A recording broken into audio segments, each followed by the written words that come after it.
All right, welcome everyone. We're Semblance of Sanity. I'm Caleb. I'm Jacob. And we're here for Zombieland Saga, Season 2, Episode 1. All right, we're back. That's right. We're back. This show has been raised up from the dead, like a zombie. No, it wasn't dead before. No, it was definitely never dead. not. No, Absolutely no. not. It's been colored in a very thick application of makeup. That's right. And thus you cannot prove that any of it is dead. Yes. We've got seven lovely girls. Yes, that's right. Yes, that are all forming the most powerful idol group that will ever be to save Japan. That's right. Under the protectful, watchful eye of Kotaro. Yes. Yes. He will stop at nothing until they have achieved his goal. Of saving not just the town, but Japan as a whole. Right. And the last we left off, we had gotten a lot closer to pretty much all the characters, especially Tai Yamada, who definitely did That's the right. backstory. Yes. Yes. Very intricate, important backstory. Right. Yes.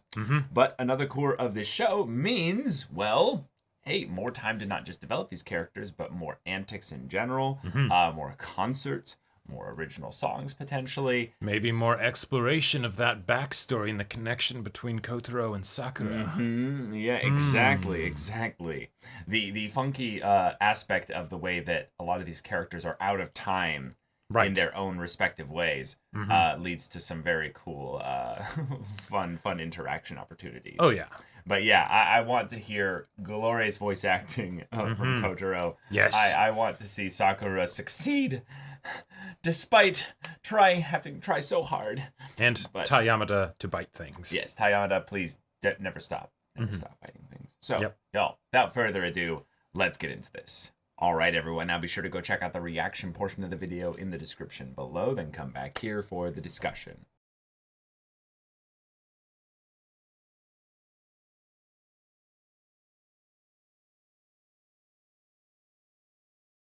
Wow. They're back. They're back. Yeah, and of course, like this is a great way to start the season, you know, because it's like it's a wonderful way to just be like, hey, I know it's been a while since you've seen this show, you know. It's been a while since they've done a good show. Yes, that's right, you know, and hey. Kotaro, you bit off a bit more than they could chew. Yeah, you know? And he has a deadline that he's working with. So that's a new development on the Save Saga, you know, kind of a plan here. But, okay. Yeah. What's the deadline? Right. What are you not telling us? And I get the feeling that's something that we'll be able to get into in the next episode, and that'll be really cool, because now he's like, you know, he's back, right? He's back. And he's also probably going to have learned a little bit from the experience. Yes. Now, effectively, they kind of just use this as a method to reintroduce the characters, show them that show us as the audience that they're not fully fledged idols yet. Exactly. Like, just because they had that really amazing performance there, remember, that did end up with everything just crashing and going to shit and everything like that. So they're kind of a chaotic mess. Exactly. But and that's their you know, charm. personal brand of idol charm. But also this continued the tradition that the first season had of, hey, each episode or like every pair of episodes or so will focus on a particular character to help us get to know them and everything and where they came from and whatnot. And then work it into the whole idol performance thing somehow, right? And we get Kotaro. And this time we got Kotaro, which I'm really excited for, because Kotaro, damn it, he carries this show on his own two coated shoulders, you know. That's basically what he's been trying to do, is he's been trying to carry this future for Saga that he sees where they can become like this really important aspect of, you know, a travel destination or what have you. But okay. He burned out. He lost hope. He lost the passion. And maybe all Aaron needs to do is get his friends and trust them, you know, or wait, hold on. Whose memories are these? Whose memories are these? God. That was so funny. And then we double checked, like, yes, this is indeed like anime original and everything. We see what you're doing, and I love it. I am so down for that. Like, I mean, it's wonderful, right? Yeah. It's fantastic. It's such a nice little bit, because Kotaro is such a meme of a character and made for his voice actor. Like, oh my god. But the fact that, what would happen if he lost a little bit of the fire? Well, he would be going a little crazy, and there would have to be something that would be on the epic scale of failure for Fran Shosho to actually dissuade that Powerball of madness and energy. Yep. Well, yeah, apparently they only sold 500 tickets at a 30,000 venue, which holy shit. Which like you got to realize like that I don't even know shit about idol culture, but I know about like renting out like stadiums and stuff like that. No wonder they're in debt. I figured that when it was like, oh yeah, they did a thing at a 30,000 person, like place. I figured it was going to be something of like, we are one of the people, there, and not even necessarily the front line or the headliner, Right. like maybe just like one of the people that helps work up the crowd for like the main event. Yeah, collabs, dude, collabs. You got to start with collabs. Nope. He's like, we'll be the solo event. 30,000 right out the gate. We got this. It don't work like that. It don't work like that. Unless you're gonna make one of these like, one of these girls into like a social media manager, where she gets like a zombie TikTok or something like that, and gets billions of views. I feel like the best way for that to happen would either be Yugiri or Tai on TikTok. Yeah, I think actually Tai on TikTok would be extremely successful. Though I actually think in general the best thing to do would be to just have them all working on the social media thing or something like that. Yes. And it's just they end up passing the account around throughout their phones basically, and it's just okay, now you record a thing, now you record a thing, now you record a thing. That way you have content all the time. Yeah, but and it's not from one specific person or from the group every single time. Yeah. Right. But here we go. And as far as like something where it's like, okay, we know the beats of this. We know how this is going to go. Kotaro has to come back for the show, but like it was wonderful. But they made us think for a second, for a little bit, like that. We could get really deep and heavy and how long is this serious tone going to last? Right. Kotaro, you served the abuse to the verbal abuse here. Well. I was like, damn. My favorite part of it though was not that. It was when he walks into Yugiri's bar and he's like, "Oh, you bar." Wrong bar. Yeah. And then he goes out and it's just like that was both hilarious, but it was also like, because the thing is that like the times when Sakura would go up to him and like try and be like, "Hey, what are you doing? Come on, we need you," right? Yeah. There was an element of it that was I feel like introducing the topic at hand, but also very much him being a comedic character when she's needing him to be serious, right? True, but also Yugiri has spent more time with him than potentially any of the others. Right. But then on top of that, it's the idea that, here, we get the comedy because the joke is being played on him rather than him creating the joke. And then he is the serious one who has to deal with it, right? Yeah. And then that makes it a very tender moment when Yugiri goes out there and he's, puking his guts out. Yeah. It's like, okay. Yeah. That was a lot of fun, Yeah. But yeah, I'm really excited for the eventual Yugiri Kotaro kind of understanding of their dynamic, because there was some stuff they were hinting at in the first season that hasn't been capitulated. And that one bartender knows about the whole zombie scheme. Oh yeah, of course. So, yeah, that's Kotaro's confidant in that regard. Yeah. Right. Yeah.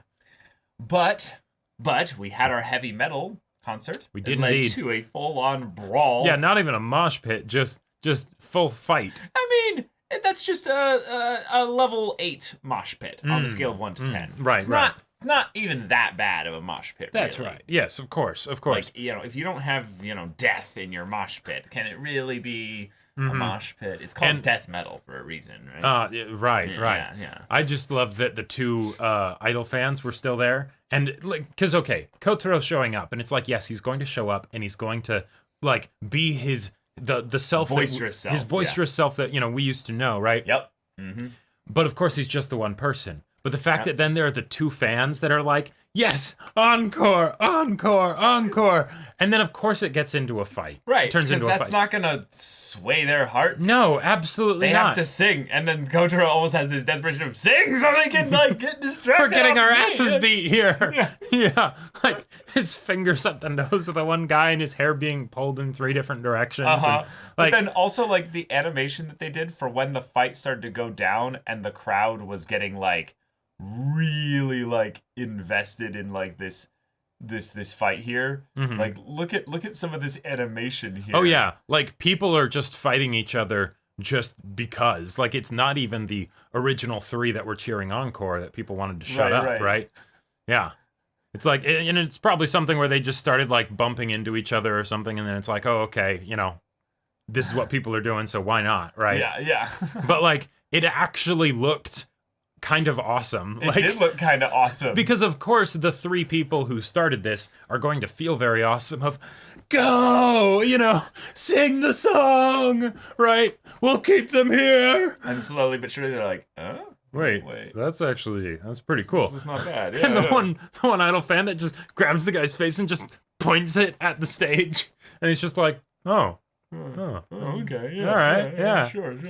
So they gained like 5 new fans. Right, exactly. But 5 new fans, but everyone else that was there, I would say probably a good half of them were like, all right, that was still pretty fun. Like, even if they don't care about Friend Shosho as an idol group, they're like, if we're gonna get into a fight and everything, having some music to go along with it, so this, you know? this stupid idol group came to our heavy metal concert. Yeah. Wouldn't get off the stage, man. Then some idiot, smelled like booze, came in yelling, encore, encore. Yeah. So we kicked his ass. But then randomly 2 of the guys in the crowd also started screaming encore. And so it started this whole fight. Yeah. And those 3 guys took on like 10 of us, you know? That's a story that then other metal fans will be like, what? That sounds awesome. Yeah. So what was the music like? Yeah. It was okay. Who was this idol group, you know? Yeah, you know, this is not bad. It's not bad. But it was, you know, it's just like, why won't they get off the stage, you know? Exactly. And I'm sure Kotaro will milk this story for all it's worth and more. Maybe I actually feel like the story is more of like, it's better served as an underground thing. I actually don't feel like the story... Because he wants to keep the idol image up and everything? Well, not just that. I just don't feel like it... I don't feel like it really has that much legs to run on, if you will. Gotcha. It's like Ty's head. Yeah, they're a bit skeletal as far as things go. Sure. Yeah. But I think that this being used as a bounce back point to like let them realize, like, hey, this is what you guys were able to accomplish with just 2 fans in the crowd and me. So, let's focus on building our fan base rather than trying to perform at the biggest stage as fast as possible. But I will let you know, like I hope that Kotaro does this, I'll let you know what the deadline is. Right. And why that's a thing. There's a part of me that wonders if it's going to be that their bodies are actually going to just start decomposing past the point where makeup can cover for it. Because they've kind of used the idea of them being zombies. Potentially at that, yeah. Yeah, like they've used the idea of them being zombies as a commentary kind of on idol culture of like, hey, you don't have a shelf life. We can work you to the bone. You know, like all of that stuff, right? But what if it turns out that they actually do have a shelf life, right? Yeah. You know, that he can have them sleep in beds of like ice cubes if he years, wants. you know? But, you know, it's right. It's still eventually it's going to be something where their bodies will start to break down and then the jig's up. Well, if that's the case, then also, which I hope it's not that, because I really don't think that's. I mean, that could be it, but then wouldn't Yugiri be one of the first ones to? That's true, because they weren't all revived at the same time. So that doesn't really make sense in the like the time kind of thing. And then that would also mean that there's an implication that eventually they'd need to stop making this show. Yeah. Which is no fun. Yeah, maybe if anything, it's more just something that's very basic. And it's basically just like, no.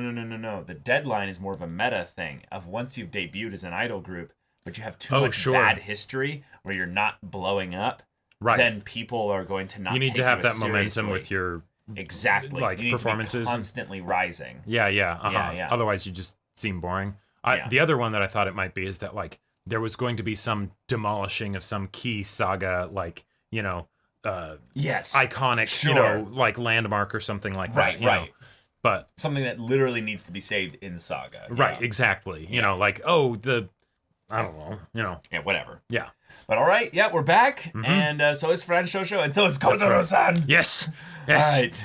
So, Y'all, thank you so much for watching this episode's reaction and discussion. If you want to see the next episode's reaction and discussion right now, though, go check out the link in the description below for our Patreon. You can get an early access there. You can watch full-length timer reactions there, and all this comes with Discord access, so you can chat with us in the community there about this show, about anime in general, and also be sure to check out our Twitch channel. We stream every weekday. The info's in the description. Yeah, so if ain't that interests you, we'll see you there. But until then, we're Semblance of Sanity. I'm Caleb. I'm Jacob. And we'll see you all next time.